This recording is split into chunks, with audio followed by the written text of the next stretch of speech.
Betrayal, I pay back for it. My wife Janelle had terminal brain cancer with maybe 3 months to go and only a few weeks until she could still live a normal life. One day at breakfast, she surprised me. She asked for a hall pass so she could make love to her ex one more time before she left. So I was an asshole if I said yes, and a selfish jerk if I said no. I was upset as hell about it, but I couldn't deny a dying woman her last wish, could I? Besides, I thought, what would be the end result? Either this disappoints her and maybe she'll finally appreciate me, or I start to mentally distance myself from her a little sooner. I told her she could have her hall pass. Of course, I thought if she really loved me, she wouldn't have asked, but I could see that she felt, understandably, somewhat entitled to do what she wanted. Soon she would be gone. She knew I'd have others after that. But I still felt shitty about being screwed over, and shitty about being jealous of fulfilling a dying woman's wish, which, though, if you look at it from a certain perspective, cost me literally nothing. That night she told me that her ex, Joe, had agreed in memory of the old days. Sitting alone one evening, drinking 3 shots of scotch, it hit me. There was a way I could make myself feel better. If Joe was a stand-up guy, he'd say no. He's married and he knows she's married. I might not be able to get back at her, but punishing Joe was fair game. I started making plans. Joe apparently has some kind of magic or something, at least in her memory.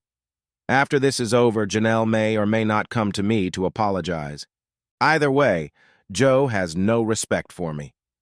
All I have to do to get even is ruin the relationship between him and his woman. Janelle doesn't even have to know. I bet Joe won't get permission from Mrs. Joe to sleep with Janelle one last time.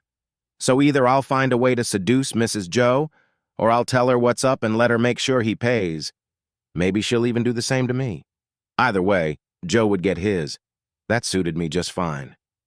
I had known about Joe for years, including where he worked and where he lived.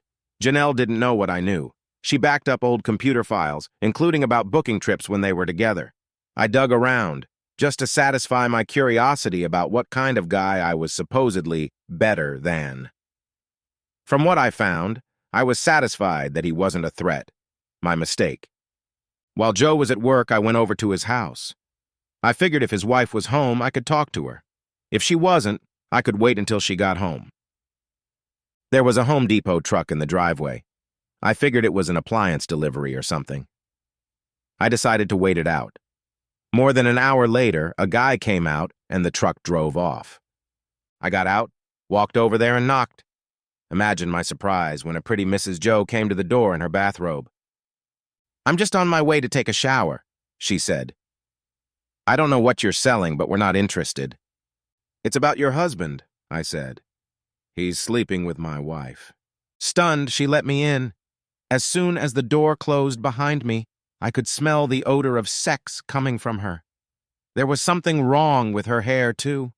I almost felt sorry for Joe, almost.